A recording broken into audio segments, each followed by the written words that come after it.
नमस्कार, one page YouTube channel में आपका स्वागत है। आज सुनिए मुंशी प्रेमचंद की लिखी कहानी विध्वंस। जिला बनारस में बीरा नाम का एक गांव है।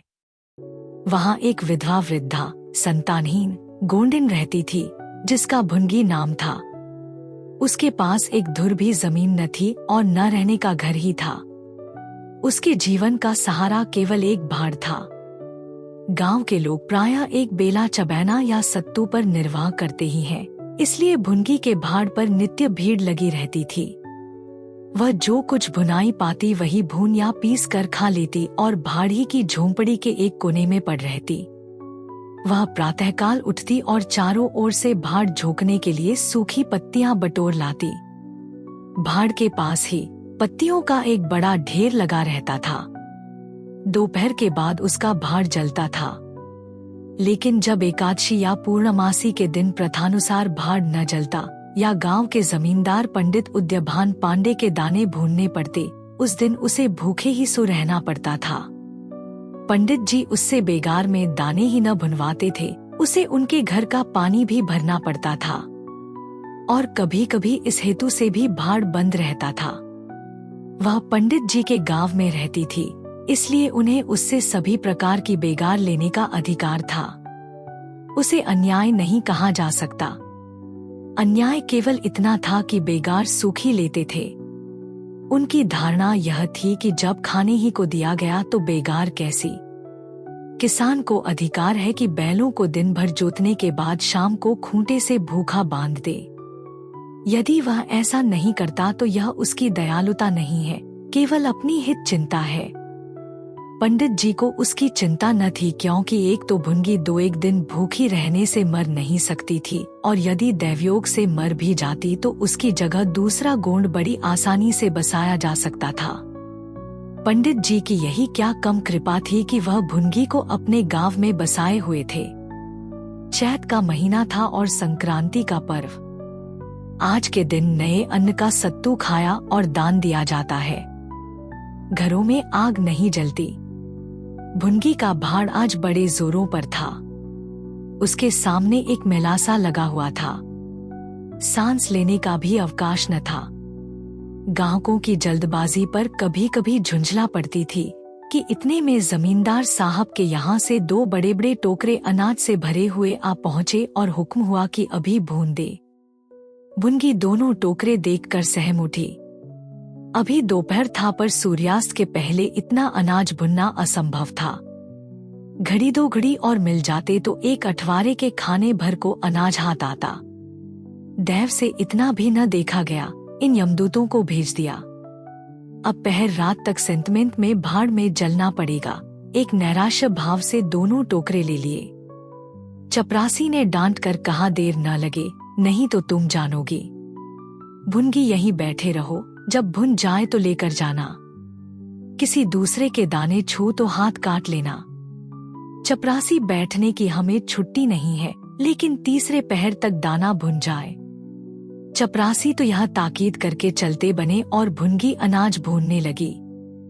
लेकिन मन भर अनाज भूनना कोई हंसी तो थी नहीं। उस पर बीच बीच में भुनाई बंद करके भाड़ भी झोंकना पड़ता था।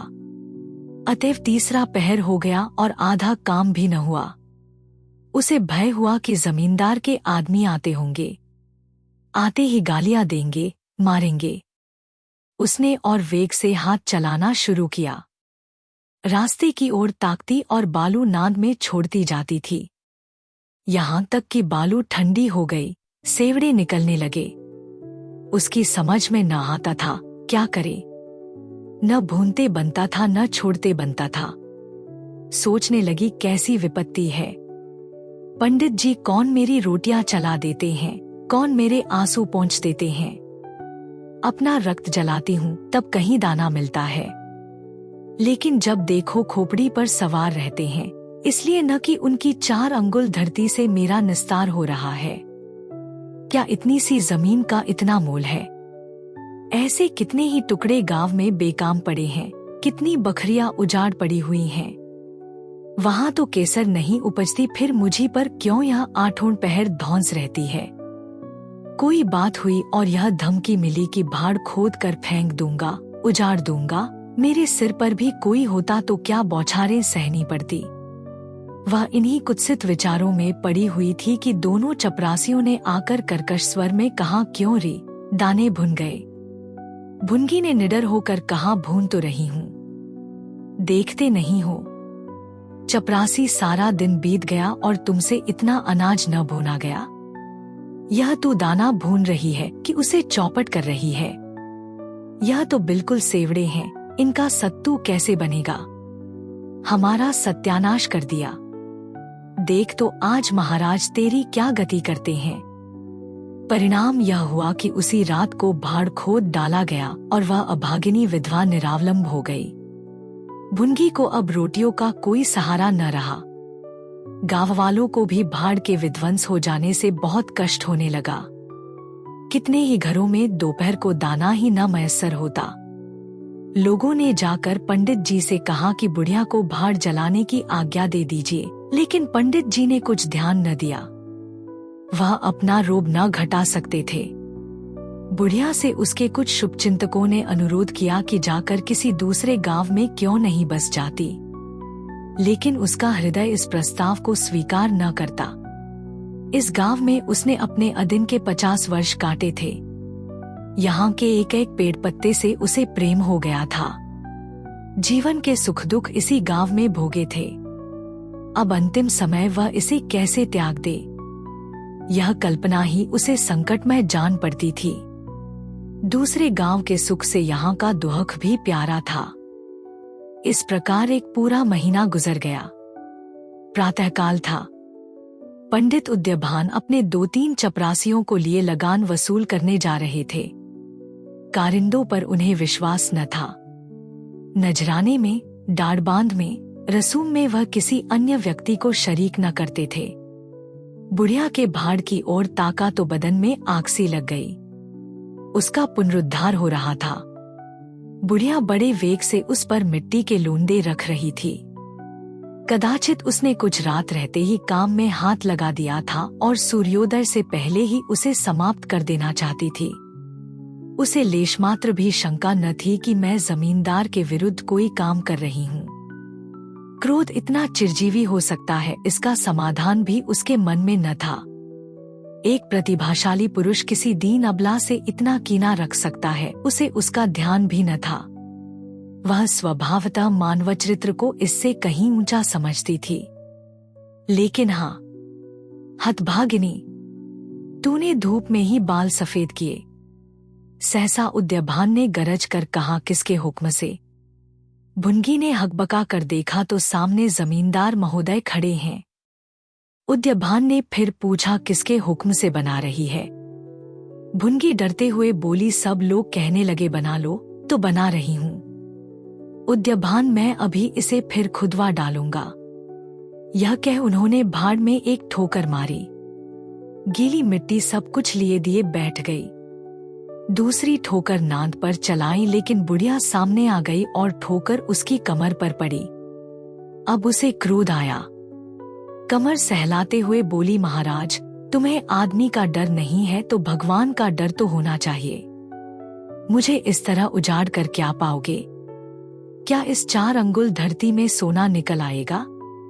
मैं तुम्हारे ही भले की कहती हूँ, दीन की हाय मत लो, मेरा रुआ दुखी मत करो।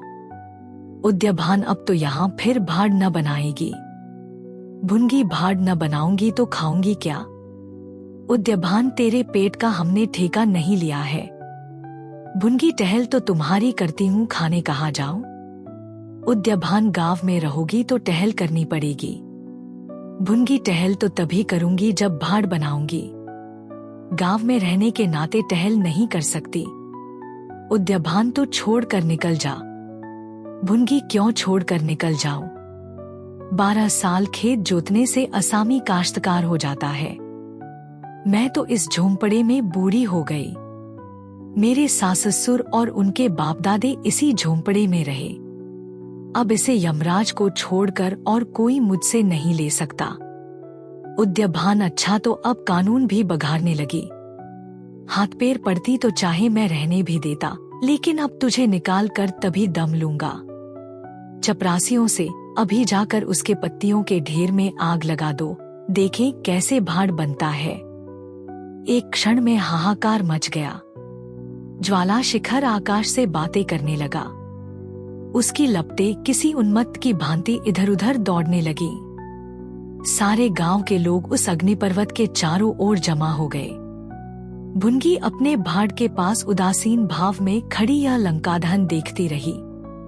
अकस्मात वह वेग से आकर उसी अग्निकुंड में कूद पड़ी। लोग चारों तरफ से दौड़े, लेकिन किसी की हिम्मत न पड़ी कि आग के मुंह में जाए। क्षण मात्र में उसका सूखा हुआ शरीर अग्नि में समाविष्ट हो गया। उसी दम पवन भी वेग से चलने लगा। ऊर्ध्वगामी लपटें पूर्व दिशा की ओर दौड़ने लगी। भाड़ के समीप ही किसानों की कई झोंपड़ियां थीं, वह सब उन्मत्त ज्वालाओं का ग्रास बन गईं। इस भांति प्रोत्साहित होकर लपटें और आगे बढ़ी। सामने पंडित उद्यभान की बखार थी, उस पर झपटी। अब गांव में हलचल पड़ी। आग बुझाने की तैयारियां होने लगी, लेकिन पानी के छींटों ने आग पर तेल का काम किया। ज्वालाएं और भड़की और पंडित जी के विशाल भवन को दबोच बैठीं। देखते ही देखते वह भवन उस नौका की भांति जो उन्मत्त तरंगों के बीच में झकोरे खा रही हो, अग्निसागर में विलीन हो गया। और वह क्रंदन ध्वनि जो उसके भस्मावशेष में प्रस्फुटित होने लगी, भुनगी के शोकमय विलाप से भी अधिक करुणाकारी थी। अगर आपको यह कहानी पसंद आई तो सब्सक्राइब करें और बेल आइकन दबाएं। अपने सुझाव कमेंट बॉक्स में बताएं। अगली कहानी तक शब्दों की दुनिया में डूबे रहे। धन्यवाद।